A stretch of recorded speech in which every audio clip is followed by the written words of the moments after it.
Bonjour à tous, je suis Alexandre Marotel de l'agence Tweno. Aujourd'hui, on va voir ensemble qu'est-ce que sont les analytics.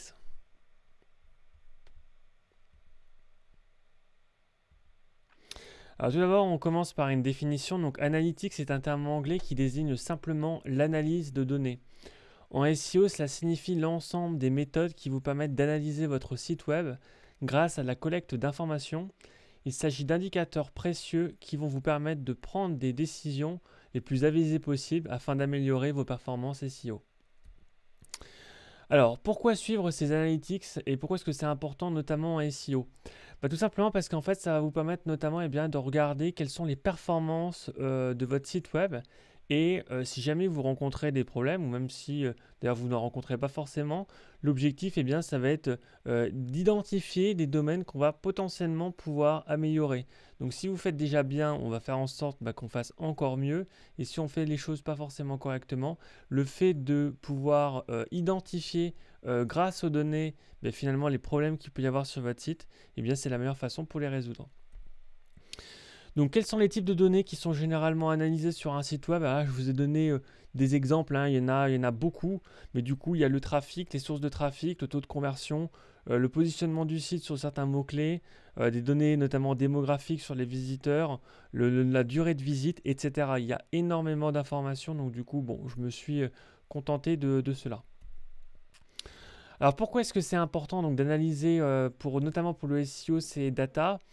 Alors l'objectif en fait il est assez simple, c'est notamment d'un point de vue identifier quels sont les points forts et les points faibles de son site web et par conséquent faire en sorte de les améliorer pour l'objectif et notamment avec le SEO, c'est de faire en sorte de générer donc plus de trafic, plus de prospects, une audience qui est la plus qualifiée. Et tout ça, bien évidemment, l'idée, c'est de tendre vers un chiffre d'affaires qui va augmenter. Alors, quels sont les principaux éléments à prendre en compte lors de l'analyse SEO? Alors, il y en a plusieurs. Moi, là, je vous ai fait une liste avec quelques-uns des principaux, disons. Donc, quels sont les canaux ou les sources de provenance des visiteurs? Est-ce que justement c'est du référencement naturel? Est-ce que c'est de la publicité? Bref, est-ce que c'est du referral? On va pouvoir identifier tout ça grâce notamment à Google Analytics et Google Search, Google Analytics du coup. Ensuite, la durée moyenne des visites, le taux de rebond, ça c'est important notamment parce que si jamais les gens viennent sur votre site et qu'ils repartent immédiatement, il y a un souci quelque part. Donc peut-être que votre contenu n'est peut-être pas forcément adapté par rapport à l'intention de recherche des personnes et du coup, c'est un mauvais signal qui est envoyé à Google. On pourrait également voir quelles sont les pages qui attirent le plus de trafic, celles qui attirent le moins de trafic également. Et ça, c'est intéressant notamment pour avoir les tendances. Quand on crée notamment du contenu au départ, on ne sait pas forcément à 100% si jamais le contenu qu'on va faire va vraiment toucher et aider l'audience. Et donc suivre finalement quels sont nos meilleurs contenus, quelles sont nos meilleures sources de trafic. Ça permet nos meilleures pages plutôt qui attirent le plus de trafic. Et bien du coup, ça va nous permettre d'avoir des tendances et par conséquent d'essayer de surenchérir sur des choses qui marchent en fait. Ensuite, la vitesse de chargement du site et les comportements mobiles, ordinateurs, bien évidemment. Aujourd'hui, en fonction du secteur dans lequel vous êtes, il y a beaucoup de personnes qui peuvent, par exemple, dans le B2C, se rendre énormément depuis le téléphone sur votre site web. Dans le monde du B2B, ça peut être un peu plus ordinateur. Du coup, voilà, il faut vraiment comprendre ça, parce que ça va également avoir un impact sur la manière dont vous allez transformer votre site web au fil du temps. Alors, les erreurs courantes à éviter lors de l'analyse SEO avec Google Analytics. Alors, effectivement, Google Analytics, c'est un outil qui est extrêmement intéressant. J'aurai l'occasion d'en parler dans les prochains slides.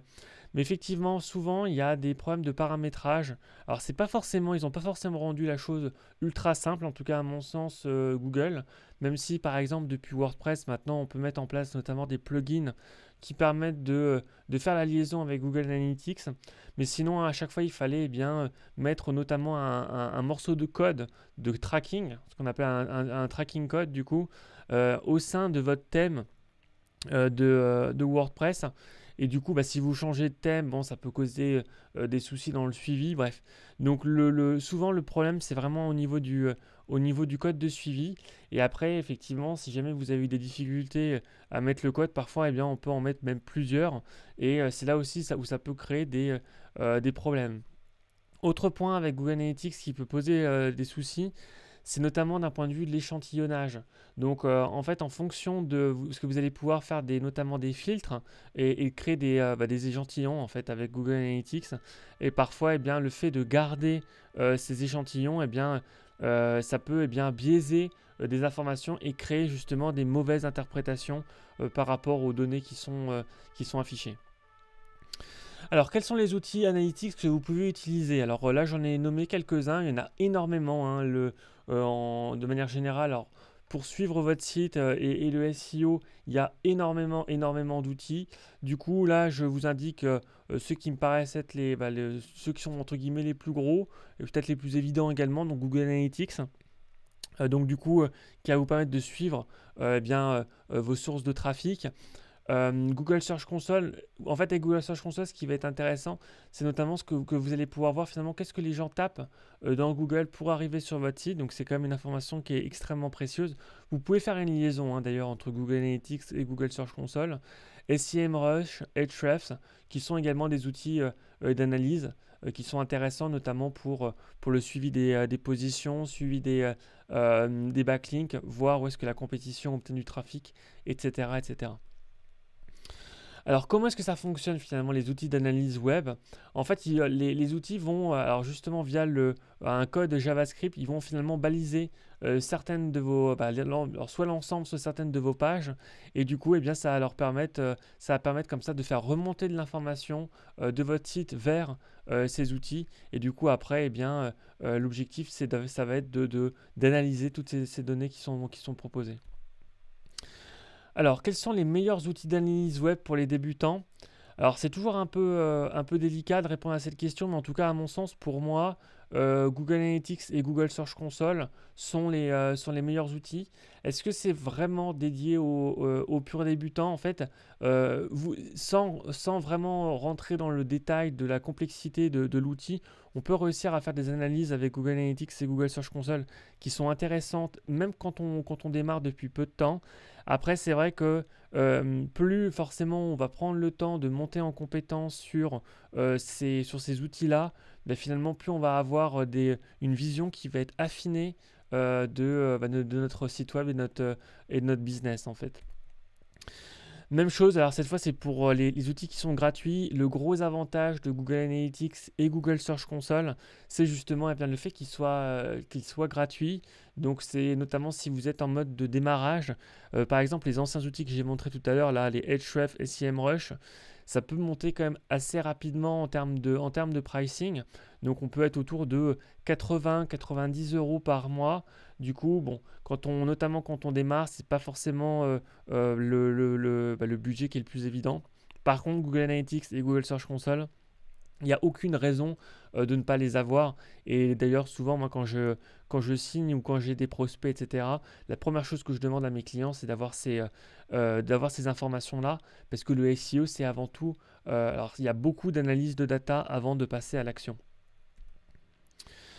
Alors, maintenant, on va plutôt s'orienter d'un point de vue entreprise maintenant. Alors, pourquoi est-ce que finalement l'analyse de données dans le marketing d'entreprise est important?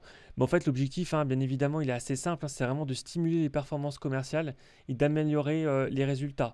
Donc, il y a vraiment un lien de cause à effet entre premièrement l'analyse de la donnée, ensuite la prise d'action par rapport à ces informations-là, et ensuite les résultats que ça va ou non donner si jamais, c'est positif bien évidemment si l'analyse a été faite correctement, mais d'où l'importance d'avoir une vue assez analytics ou analytique lors de votre approche marketing.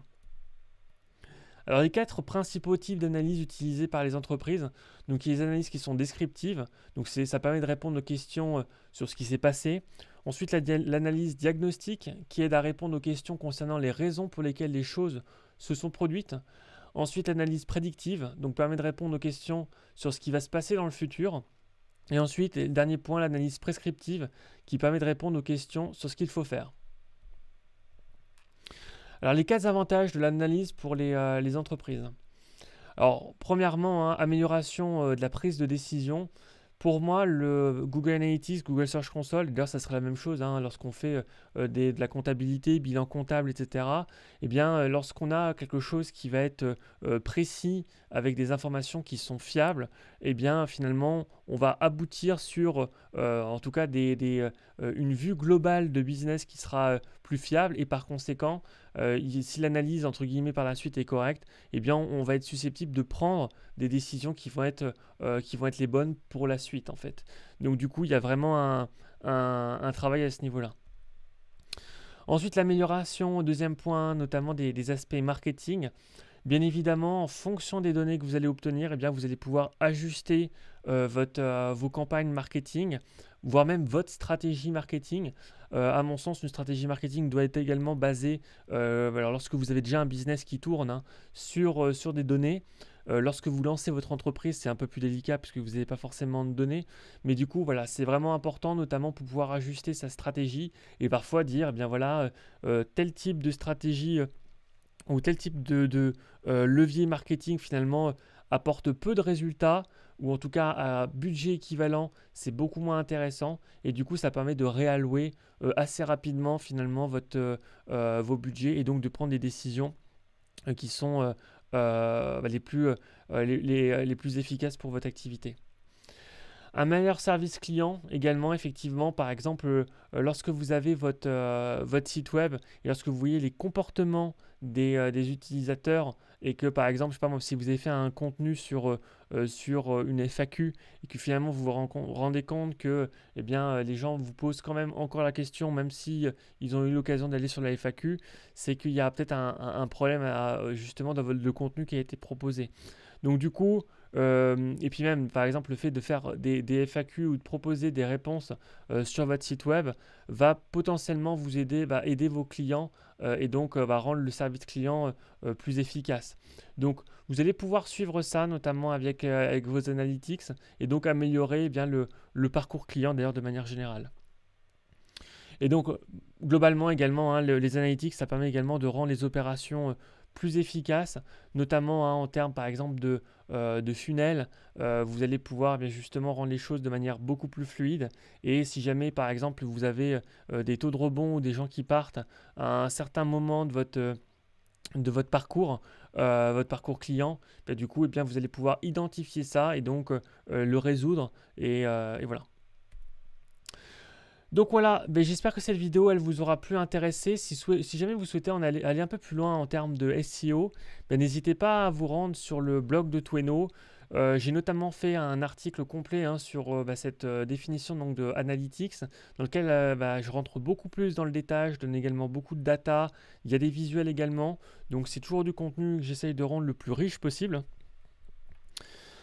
Même chose, si au niveau vous souhaitez monter en compétences en SEO, en apprendre un peu plus, j'ai également des livres qui sont disponibles, notamment dans une collection que j'ai créée qui s'appelle Apprendre le SEO.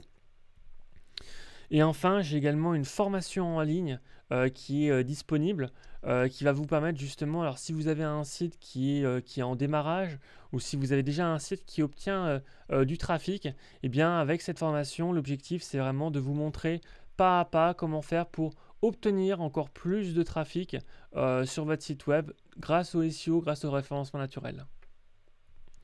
Merci pour votre écoute et à bientôt.